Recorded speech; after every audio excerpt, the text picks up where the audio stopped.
un espacio de conversación y análisis de todos los temas que impactan en Zacatecas y en todos los ámbitos.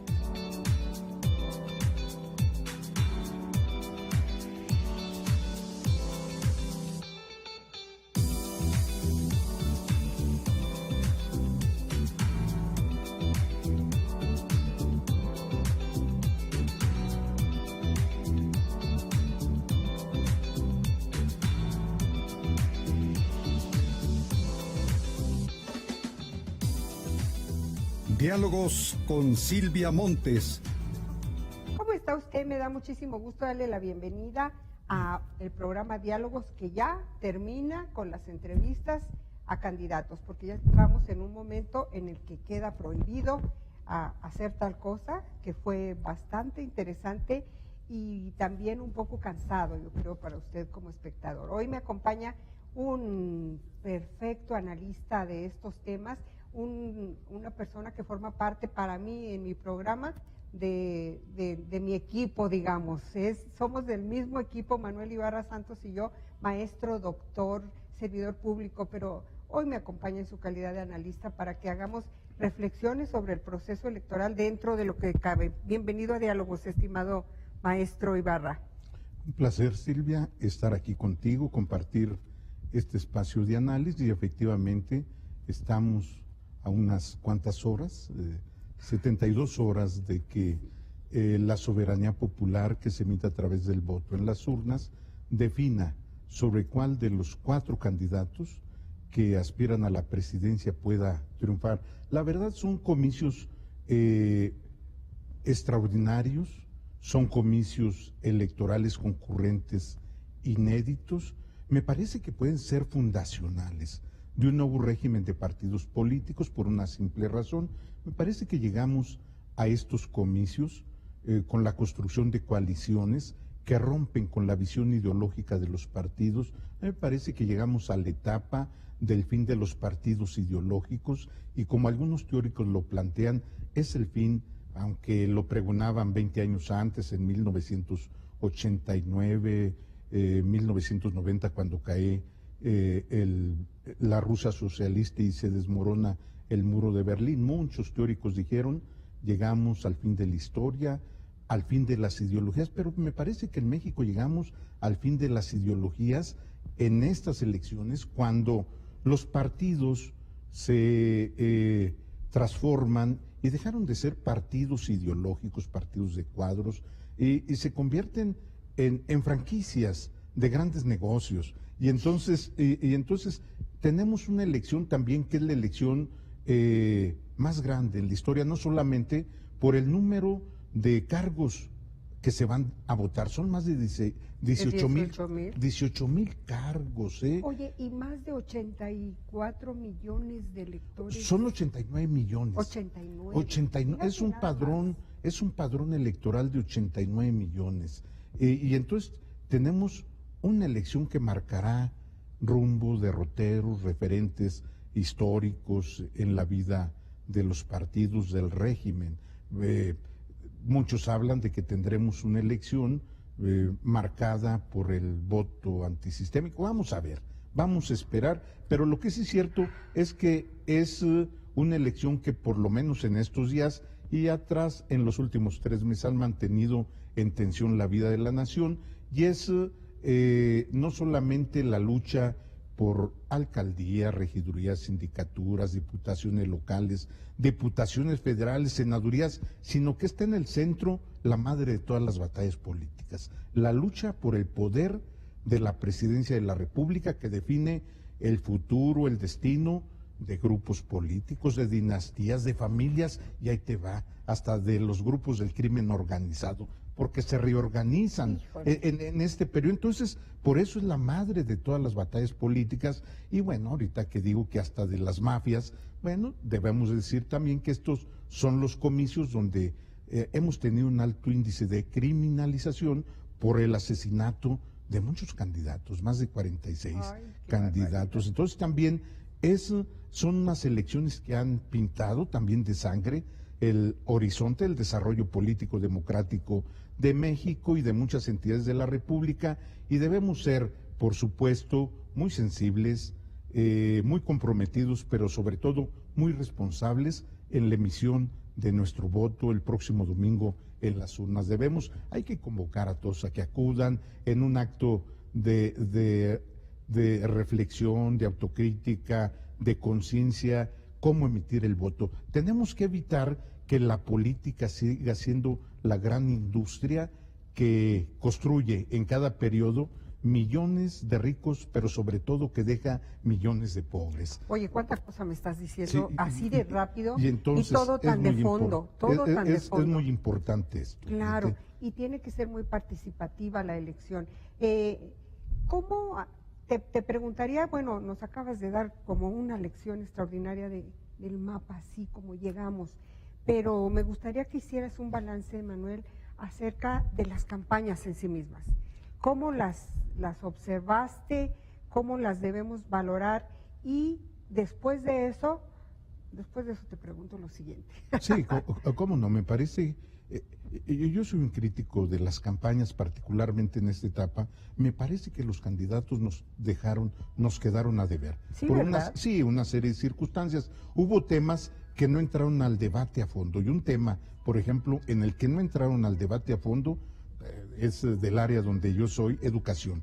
No entraron, por ejemplo, a hacer propuestas sobre el rescate de la universidad pública. No podemos repensar la vida de la nación sin el rescate de las universidades. Ninguno de los 4 candidatos planteó una estrategia de rescate de la educación pública, y debemos de ponerla en el centro. Me parece que fueron campañas de encono, donde prevaleció la guerra sucia. Tenemos que plantear entonces en el horizonte de la vida democrática de México una nueva racionalidad comunicativa de los candidatos a todos los puestos de representación popular, que haya propuesta, que haya compromiso. Me parece que, fíjate que muchas de las campañas quedaron en el espacio de la confrontación, del ataque contumaz, lapidario, incluso impune. Hubo muchas denuncias, hubo incluso acusaciones de corrupción. Sin embargo, no fue posible que las acusaciones de corrupción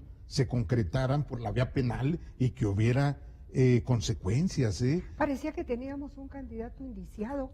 Sí, hay un candidato aparentemente, bueno, se llevó la denuncia, ¿verdad? ¿Verdad Se que sí? llevó la denuncia Entonces, ante los espacios judiciales correspondientes. Y entonces se judicializó los procesos de campaña. Estuvieron fuertes, no solamente por los más de 46 candidatos a puestos de elección popular que fueron asesinados en estas campañas, sino porque tuvimos campañas de verdadero encono. Entonces, esta es otra lección. Debemos de trascender con propuestas de campaña que ayuden a construir una nueva democracia. Tenemos, Silvia, señores integrantes de la teleaudiencia, tenemos una democracia realmente miserable.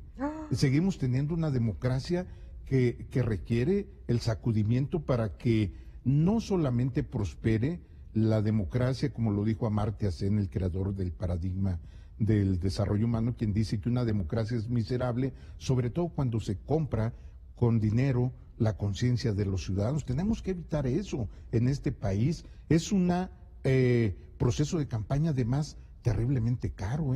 No solamente fueron 7,000 millones de pesos para preparar las elecciones, a eso habría que agregarle la enorme cantidad de recursos que se destinó para los partidos políticos, para el financiamiento de la actividad de los partidos políticos. Entonces, sigue siendo la de México una de las democracias electorales más costosa.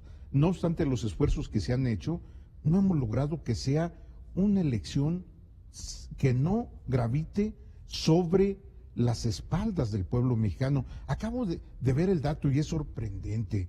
60 millones de spot. Es una campaña que se spotizó y una campaña que lo mismo lanzaba lodo, que lanzaba ataques y con muy pocas propuestas. 60 millones, pero ¿cómo se financiaron los 60 millones de spot? Se financiaron con impuestos del pueblo mexicano, de la gente, es decir, la gente que ha cuestionado la política en México con dinero del pueblo, de la gente, se financiaron los 60 millones de pesos. Entonces tenemos que modificar, por supuesto, el eje en que se mueve la democracia mexicana y debemos de darle mayor valor ético y moral. Yo te preguntaría, ¿por qué no hemos podido modificarlo todavía? Porque, bueno, el país ha crecido, ha avanzado, se ha desarrollado, se han dado pasos trascendentales en el esfuerzo por democratizar a este país, pero ¿por qué todavía vivimos esa clase de situaciones tan terribles en un México donde falta tanto recurso para tanta gente necesitada, y ver cómo se despilfarran esas cantidades, que además en este proceso se politizó el tema como nunca por el problema del sismo en la Ciudad de México claro, y los sismos en Oaxaca y Chiapas, ¿verdad? Donde dijeron, aquí está, yo apuesto esta parte de mis prerrogativas para la gente que no tiene, a ver tú qué apuestas, y todo entonces politizado.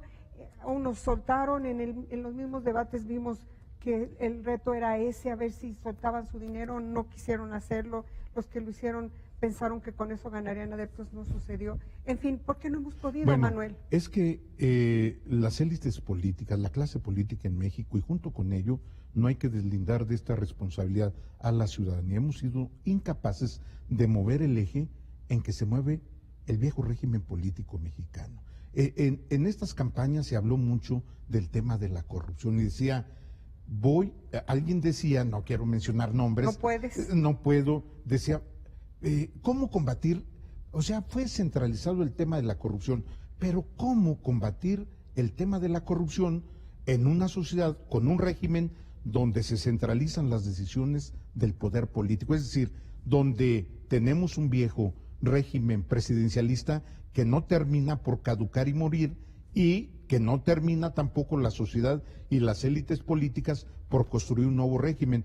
Un régimen donde todo gira en torno a una figura a nivel nacional, en los últimos años con algunos contrapesos, pero luego pervertida por la presencia de los pactos partidocráticos. Y en los estados, donde hay una figura central nada más, con pocos equilibrios. Es decir, necesitamos que plantear un nuevo régimen con equilibrios, y nadie planteó esa posibilidad. Se habló de los gobiernos de coalición, que la verdad no es una salida para este país. Con un régimen de representación en crisis, tenemos que plantear, sin que esto suene a propuestas radicales, es tiempo de poner los cimientos de un nuevo régimen donde tengamos prácticas verdaderamente de equilibrios parlamentarios. Planteemos un semiparlamentarismo, es decir, no dejemos las decisiones políticas en manos de uno o de una cleptocracia en manos de unos cuantos, y eso pasa, se reproduce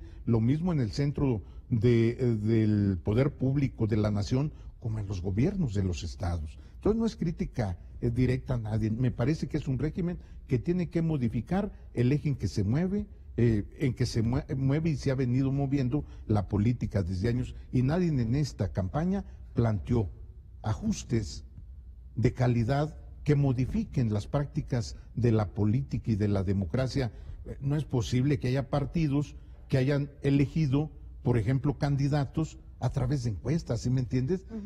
O bien, no es crítica a nadie, a través de una tómbola. ¿Sí me entiendes? No, Sí, y entonces la vida es una tómbola. nada más faltó que tuviéramos que utilizar los naipes, los albures para decidir candidaturas.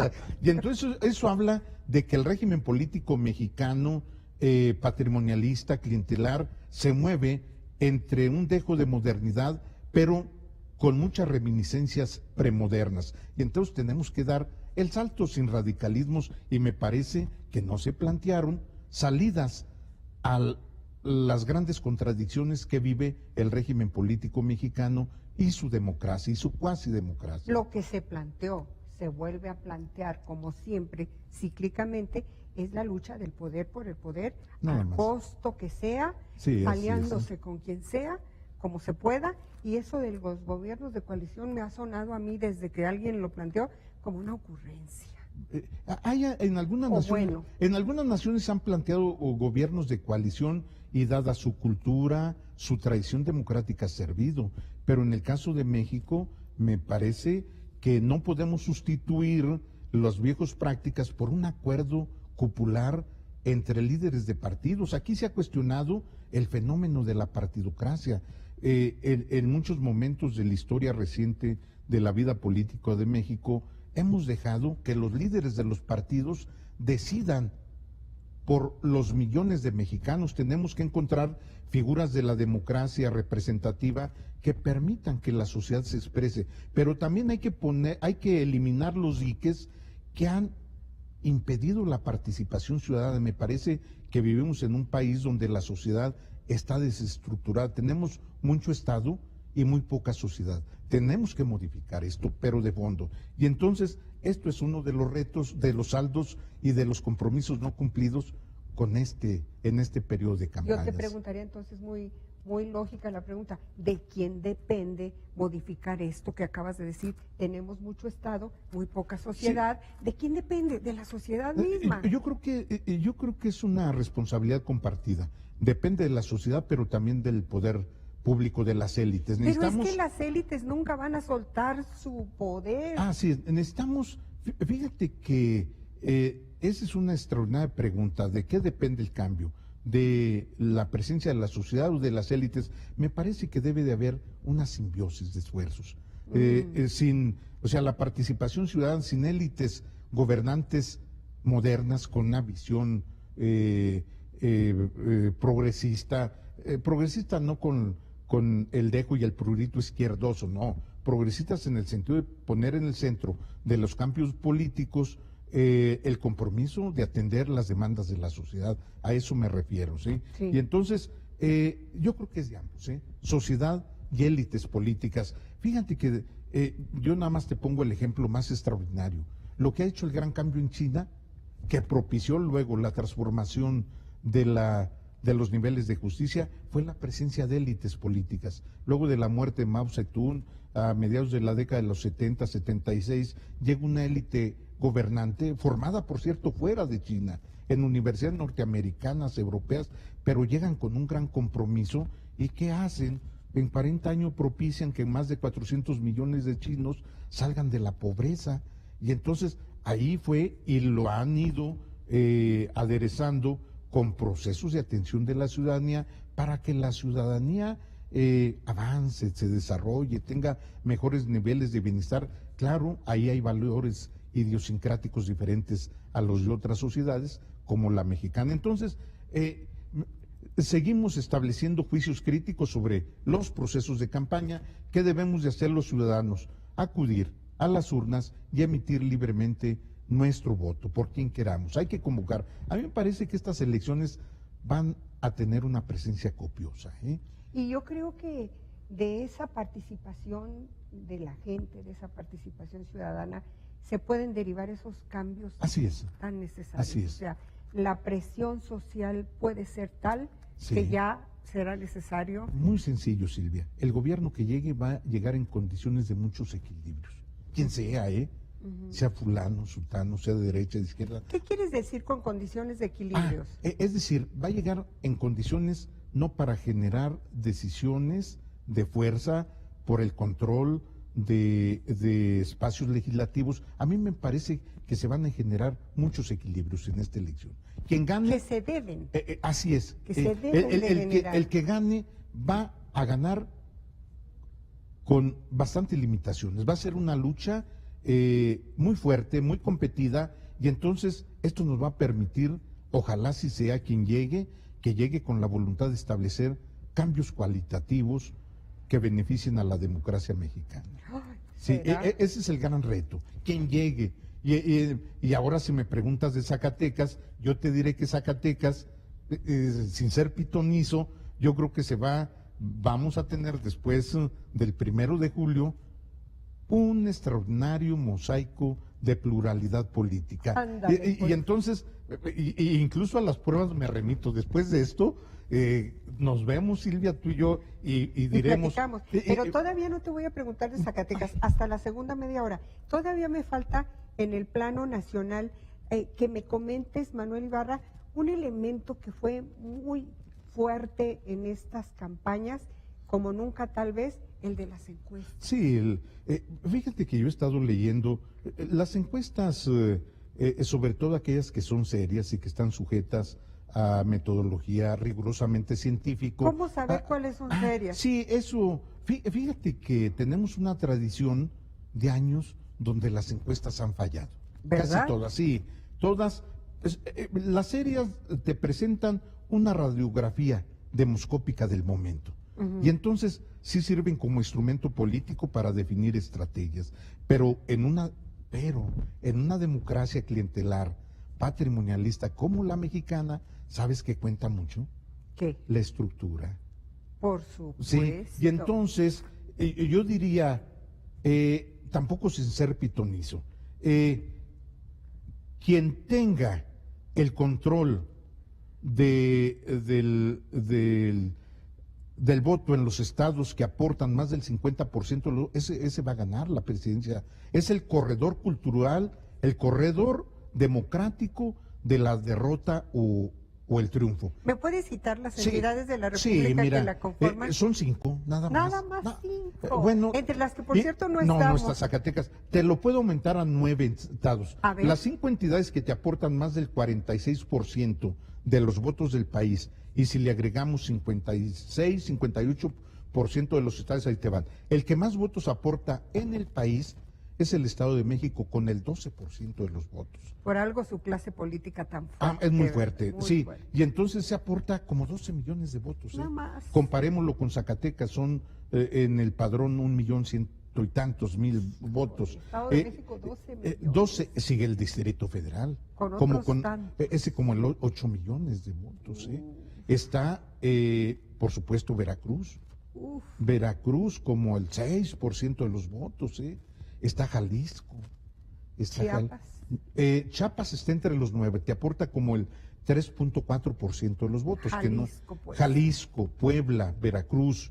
Y luego están estados que te aportan arriba del 3.4, 3.6, como son Chiapas. Guanajuato te aporta el 4%. Guanajuato también es un estado. Entonces son 9 en total que te aportan el 57% de los votos de todo el país. Y entonces, quien quiera ganar va a tener que tener el control de esos estados de la República. Oye, por cierto, no están entre ellos el de Nuevo León, ¿verdad? Perdón, Nuevo León, Nuevo León también. también, Sí, ¿verdad? son Nuevo León también, Sí, sí, es como el definitivo. 5%, 4, Claro. 8, 5%. Es de los estados con votantes numerosos, sin duda Nuevo León. Nuevo León siempre es protagónico, Ahora, Siempre. imagínate, estás hablando de millones y millones de votos, y si pensamos en las encuestas, Manuel, aún en las más serias, las mediciones se hacen con poca gente. Sí, sí. Lo más que se puede medir es 2,000, por ejemplo. Voy a compartir con ustedes un comentario de Roy Campos, A ver. que es el presidente de Consulta Mitofsky, Sí. quien dice que las encuestas no sirven para ganar una elección. Y esto no se nos vayan a sentir los que ya esto es una visión. Los que ya ven esto como un trámite. Como un trámite. Que ya está Sí, o sea, resuelto. sí consideramos que son importantes las encuestas, son una fotografía, pero bueno, hasta Oráculos organizador de las encuestas, pues le falló en Estados Unidos, Le Co- falló en Estados O sea, Unidos, cuando imagínate. Donald Trump le daba el triunfo en un 90% a Hillary Clinton. En un 90%. 90% a Hillary Clinton. Oye, pero allá no tuvo que ver el sistema de elección. Sí, es un, O sea, es un sistema de representación diferente. Ahí no se podían Sí. hacer las encuestas. No, sí se hicieron. De todas maneras, y aún ahí. Le daban la más reciente Colombia, oye. También, El ¿verdad? que iba en tercer lugar pasó al primer lugar, en la segunda vuelta, Y entonces, Eso que acabas de decir es bien importante. ¿Por qué no tener segunda vuelta en México? sí, caray? bueno, esa es otra. Es de las cosas que nos hacen pero falta. Puede ser, pero hay muchos países muy civilizados que no tienen la segunda Sí, es vuelta. cierto. Te voy a decir por qué. O sea, se pervierte una sociedad con tantos comicios, con tantas elecciones. Y entonces, bueno, debemos de aprender a participar en procesos democráticos. Y me van a perdonar si digo una insolencia. Debemos de avanzar más. Y entonces imagínate una sociedad que ahora tenemos elecciones concurrentes, pero que la tengamos que tener cada 6 años, 2 o 3 veces. Sería pervertir el desarrollo económico. Nos Y en volvemos locos. y en una democracia clientelar, donde va a ganar el que controle el voto de la miseria y del hambre, el que distribuya más lana, ¿verdad? Y entonces, Sí. pues hay que repensar si la segunda vuelta es la mejor salida para Muy bien, México me encanta, o no. me encanta ¿Sí? tu opinión, Sí, tienes razón. Hay que revisar, si no hay países que no necesariamente la tienen, Claro. pero tienen las figuras de la democracia representativa como el plebiscito, el referéndum, pero que no están utilizados solamente en casos muy específicos, ¿verdad? Claro. Y entonces tenemos que perfeccionar, avanzar mucho más en nuestra democracia. Y vuelvo a Y ver- entonces que no se sienten aquellos, hay que reconocer el valor matemático, estadístico, científico de las encuestas, pero que reflejan solo un momento, ¿sí me entiende? Del proceso electoral. Imaginemos lo que está pasando en estos 3 días de veda. ¿Cómo andan las estructuras alternas, ocultas de los partidos Claro, políticos ¿te imaginas? operando en todo terreno, ¿verdad? Operando en todo En todo, casa por casa. Claro. Entonces, eso también cuenta, ¿eh? Por supuesto. Entonces, yo siendo respetuoso de los partidos diría, esperémonos Claro. a la emisión del voto de los ciudadanos. Ni hablar. Vamos, ya tenemos media hora, pero tengo todavía 2 cuestiones importantes para comentar. El tema de la libertad de expresión en esta campaña, ¿cómo lo viste? Muy interesante tu Uy, pregunta. ¿verdad? Fíjate que a mí particularmente me parece que un traslado de aquellos que comúnmente eran tachados como los dictadores de la opinión pública, que eran integrantes de la mafia del poder, Ajá. se convirtieron y consolidaron su mafia del poder. De hecho, ellos han estado contribuyendo a la construcción de estas nuevas líneas mediáticas. Qué interesantísimo, ¿no? Sí, y entonces, en las sociedades democráticamente modernas, los medios de comunicación son fundamentales, Ujú. pero igualmente necesitamos avanzar. Oye, no tenemos sino la reciente ley sobre medios de comunicación. Teníamos una ley tan obsoleta que era la ley de imprenta de 1917, que era pieza de museo, y hasta recientemente en el Congreso de la Unión se acaba de discutir una, pero necesitamos avanzar mucho en normar el ejercicio de la libertad. Incluso yo soy partidario, también puede ser otra herejía, que para muchos no les va a gustar. O sea, en un estado de derecho, lo que rige es el respeto al derecho. Y muchas sociedades han ido avanzando a regular el uso de Internet. ¿Cómo viste a los líderes de opinión así? ¿Qué imagen te dieron? Los que están bien firmes como líderes de opinión en este país, A nivel digamos, nacional. las vacas sagradas del Fíjate, periodismo. Fíjate que los que conocemos en el centro de la República, algunos me sorprendieron, porque cambiaron facilonamente, sin racionalidad crítica, su opinión. Y entonces, te digo, no han aportado ellos, sino que se han subido al carro del posible triunfante, Sí. pero no han aportado ideas críticas para la construcción de un nuevo sistema democrático. Qué Uno. necesario es. Sí, y 2, no han aportado ideas para regular el ejercicio de prensa en México. Y entonces seguimos construyendo espacios oligárquicos donde la libertad de expresión está en manos de unos cuantos, los grandes oligopolios de la comunicación. Y entonces eso también va a contrapelo del derecho ciudadano al ejercicio, no solamente de la información pública, del ejercicio de la libertad de expresión, porque te la cancela, Si no piensas igual a quienes piensan, quien tienen el control de estos grandes aparatos mediáticos, no pueden expresar su opinión. Y Claro. entonces, me parece que se quedaron también, es decir, También nos se quedamos quedaron. cortos, Y entonces, Nos quedamos debimos de cortos. plantear salidas a las inconsistencias que en el ejercicio de la libertad de expresión tenemos no solo los periodistas, los ciudadanos. ¿Por qué no avanzar en la regulación de una herramienta tan importante como el Internet? Muchos dirán ese cuate es un represor. No, No, yo te veo y digo, ¿de verdad estás diciendo mira, eso? Mira, es que o sea, una regulación que implica, Estoy de acuerdo contigo. una regulación que Totalmente. implica un sentido ético de la aplicación de la Así justicia. es. Y entonces, donde no hay sentido ético del uso de, por ejemplo, de las redes sociales, Por ejemplo, se gana, ¿sabes quién gana? El más fuerte. ¿Y quién tiene el control de las redes en este país? ¿Quién tiene de los grandes servidores digitalizadores de la comunicación? ¿quién lo tiene, Manuel? Pues nada más Slim. O sea, el 80-90% de la interconectividad la tiene él, y entonces es un monopolio de la interconectividad que te permite sin complicación, con facilidad, la manipulación de opiniones desde las redes. ¿Sí me ¿Cuánto entiende? poder? Hay todo el poder del mundo. Todo el poder Todo, del mundo. todo el poder del mundo. Manuel, también es importante que me des un comentario acerca de los debates Presidenciales. presidenciales. Bueno, en México... que fueron distintos Ah, hasta cierto punto. Sí, no. Creo que en México necesitamos trascender a una democracia de corte comunicativa, racionalmente comunicativa. En una democracia de corte comunicativa lo que debe de prevalecer son las razones bien justificadas y dos, el respeto a la ley. Y en México no hay tradición para fortalecer la tradición comunicativa. Y entonces en el primer debate no se debatió, ¿sí? ¿No? Hubo quien... Ni en el segundo ni en el tercero. Y entonces se escondieron en el rincón del ring y no debatieron. Y entonces en las democracias modernas, quien no debate en un debate, pierde. ¿Sí? Así de sencillo. Ajá.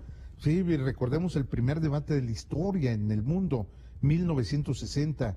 Lo perdió Richard Nixon porque iba barbado, porque mostró un rostro sudoroso y dijeron, este está nervioso. Sí, y perdió, ganó John F. Kennedy. Fíjate, con esa sutileza. Y entonces, por detallitos, nosotros en el primer debate presidencial, en estas campañas, vimos un debate que no fue debate. ¿Sí? Y entonces, ¿qué necesitamos hacer? Fortalecer la racionalidad comunicativa en un pueblo que ha estado impuesto al silencio, que no tenemos razones Sí. argumentadamente públicas o privadas para decir esto es lo correcto. Sin duda necesitamos sentar las bases de una democracia de corte comunicativo que ayude a esto, a que los mexicanos con razones, no con gritos, sino con argumentos bien fundados en la razón, en la legalidad, impunemos a quien no tiene la razón, y entonces eso es lo que debemos de hacer. Entonces, ahí vamos avanzando, Ahí vamos. Ahí vamos avanzando, es muy importante, entonces, pero falta mucho por avanzar en la democracia. Es el centro. Y en estas democracias ya no es solamente la movilización de mayorías y de minorías, es el argumento. Porque en la democracia no deliberativa, donde se mueven mayorías y minorías, ¿sabes en qué derivaron?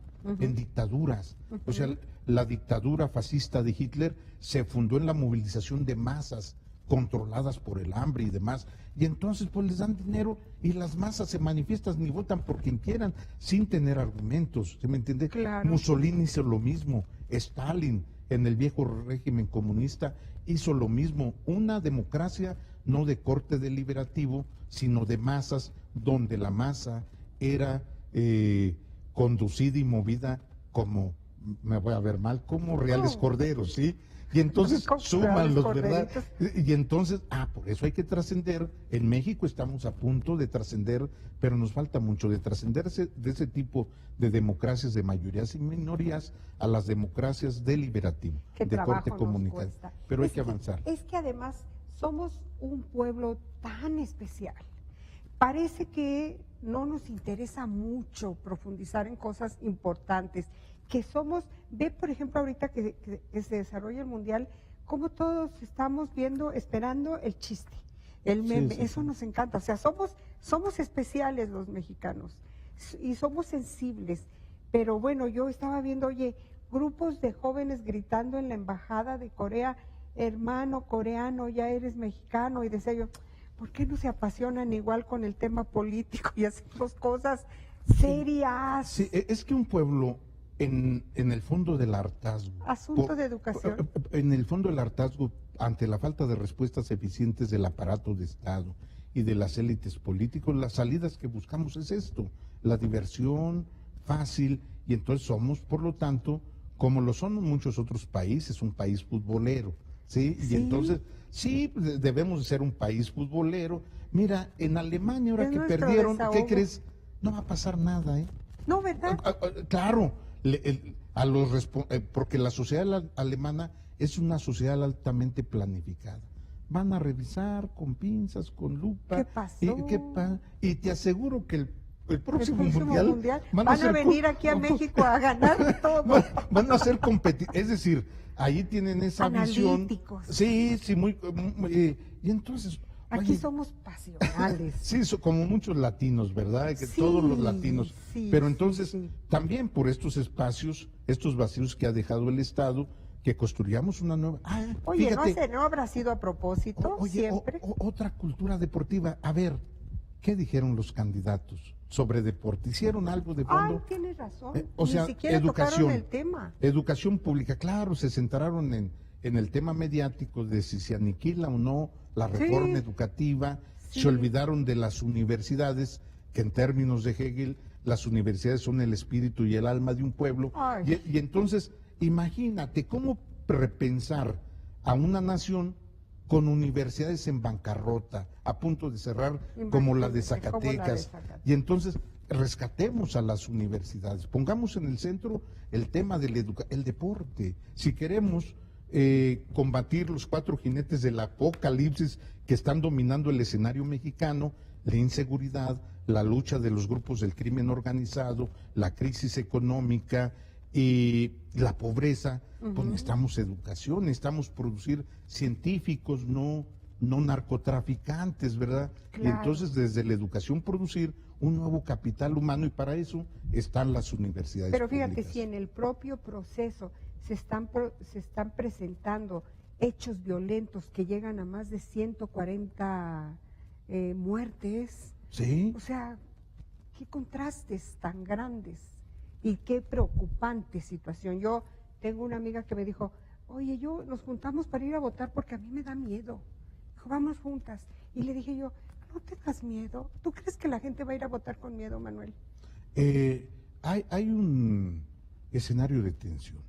Sí, ¿verdad? Sí, hay un escenario de hartazgo,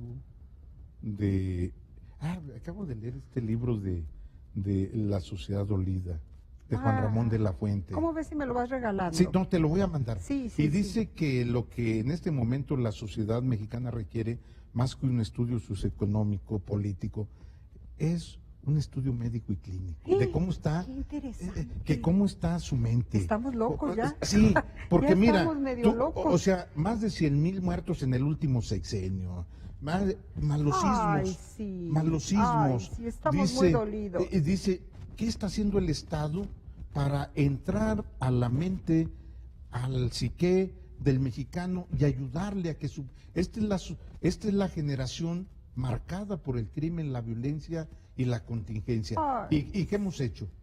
Nada, O sea, las nada. universidades debiesen de estar viendo cómo ayudar a la sociedad, porque tenemos traumas Sí, por el crimen, sí, por lo sí, que te dijo sí. tu amiga. Sí. Y nadie está organizando grupos de especialistas. El único que lo tiene, por cierto, es Juan Ramón de la Fuente, en la UNAM, y se los llevó a Chiapas y a Guerrero a hacer estudios para ver cómo ayudan a la gente de Guerrero. Imagínate Guerrero, ¿Te imaginas? dominada por el crimen, que se vende, que ahí están los plantíos de amapola, Sí, ¿verdad? no, Y no, no, entonces él llevó los grupos de jóvenes y de especialistas a Guerrero a ver el caso de la mente y ayudar a superar el trauma de la violencia y de las grandes contingencias. Imagínate una por los madre de sismos. familia que está en su casa, yo la tengo a mi propia mamá, que siempre que escucha sonar una ambulancia Sí, o pues, una se sirena, exalta. o sea, y mis hijos, ¿cómo estarán? O sea, ella me platica, es que yo siempre estoy con un pendiente y si alguien está viajando, ay, qué miedo, o sea, ¿cómo estamos de veras como Claro. sociedad? Qué brillante No, Juan este Ramón, hombre, Juan no, Ramón Juan de la Ramón Fuente. impresionante. Entonces, lo acaba de presentar su libro en Europa, en España. ¿verdad? Sí, y yo lo adquirí en la Feria Internacional del Libro del Palacio de Minería, y entonces me lo traje, lo leí y me encantó. Manuel, me acaban de decir que nos quedan 10 minutos, No, no me vas a matar. Yo te dije, en media hora vemos Zacatecas. 10 minutos para ver Zacatecas, prometo no hablar. Zacatecas, anticipo. Buenos 10 minutos. Anticipo en base a lo que estamos viviendo, que tendremos un mosaico de resultados plurales. Lo estamos anticipando. Y me parece que el gobierno del Estado tendrá que vivir la segunda etapa de su administración en un contexto de gran pluralidad. Y entonces el factor de la gobernabilidad de Zacatecas va a ser administrar la pluralidad. Me parece que en Zacatecas y en el país la tradición del carro completo para mí está aniquilada por todo esto que estamos viendo. Y entonces, no sé, yo anticipo en 2 o 3 municipios importantes del estado donde, hijo, nada más que esto es publicidad, no quiero hacerlo. No sí, podemos. y entonces viene el proceso de la gran pluralidad, de los equilibrios, y me parece que el reto de la autoridad en Zacatecas va a ser el mantener la estabilidad y la gobernabilidad desde la pluralidad, desde la pluralidad, y me parece que eso es lo fundamental, que entendamos cómo estará contribuyendo en Zacatecas un nuevo elemento de la pluralidad, y en base a eso desarrollar. Eso, si se administra bien, va a ser positivo. Oye, Manuel, pero también aquí te haría la misma pregunta. ¿Cuál es tu balance sobre las campañas en Zacatecas? Distintas a todas, ¿no? Sí, distintas a todas, pero Frías. con poco calado en la conciencia ciudadana. Ninguno. ¿Será Sí. por la misma elección concurrente que estamos viviendo? Sí, no lograron despertar el gran entusiasmo. Sí, no, incluso muchos se alejaron, hartazgo, ¿verdad? Ciudadanía. Entonces, si tú me dijeras qué campaña fue la que marcó un factor distintivo, no lo encuentro. ¿No? No lo encuentro. Entonces, es que muy difícil. Tuvimos aquí en esta elección concurrente, o sea, campañas para presidentes, para diputados locales, para diputados federales, para senadores y presidente de la República, ¿verdad? Entonces, Imagínate los estados donde además tuvieron para gobernadores, gobernador. 9 entidades, ¿verdad? Qué barbaridad. 9 entidades, entonces un frenesí político impresionante, ¿verdad? Ay, que te desquicia. qué cansados acabamos. Sí, incluso eso lo tenemos que revisar. Hay naciones, los españoles, que tienen 15 días de campaña, imagínate. 15 días, exactamente. Pero hay una sociedad... ¿Qué avance? Pero ahí te va. En democracias democracias electorales de este tipo, un día es fundamental. En un día, ¿sabes qué pasa? Se modifican las tendencias. En un día. En un día, recuerdo hace 14 años Atocha, España, Ajá. en el atentado terrorista, iba ganando, ¿Te acuerdas? iba ganando una tendencia partidaria, y en la víspera de la elección el atochazo modificó las tendencias. Ay. Y aquel que venía atrás subió y ganó. Y entonces en esas democracias un día es fundamental, es crucial. Y entonces, por eso no saquemos la democracia mexicana del fatalismo determinista. Decir que desde cuando empieza ya tenemos triunfadores, ¿verdad? Ya tenemos triunfadores. En las democracias modernas, cada día cuenta, cada día de campaña cuenta, como en España, como en España. Como en España. Y muchas otras democracias modernas, europeas. Oye, te están mandando saludos de parte de mi familia. Un saludo. Qué bonito, mi hijo un saludo. precioso, hijo de mi corazón, Narciso, Vero, su esposa, Silvita, mi nietita. Y dice, muy interesante los temas y qué guapa la conductora. No, excelente, guapa, Ay, guapísima. no, Yo lo comparto, una cosa tremenda. Yo lo comparto. Yo lo comparto. Regresando a Zacatecas, ¿cómo pronosticas la votación, Manuel? Irá la gente a votar, sí, pero no podemos decir por el muchas tipo cosas. de votación, yo creo que va a ser una concurrencia copiosa. Y si hay arriba del 60% de la votación, que yo estimo que puede haber, si hay donde ha habido arriba del 55, que llega al 60, son elecciones de cambio. De cambio, así es. Son Entonces, elecciones de si cambio. tenemos O sea, la del 2000 con la primera alternancia. Es más, yo digo que esta es la elección de la alternancia. Y no voy a mencionar candidatos, pero hasta por aquel que llegó como ciudadano, que no es de un partido, o sea, aun cuando él llegase, aunque hay tendencia X, pues sería de la alternancia, sería la elección concurrente de la alternancia ya por ese simple hecho.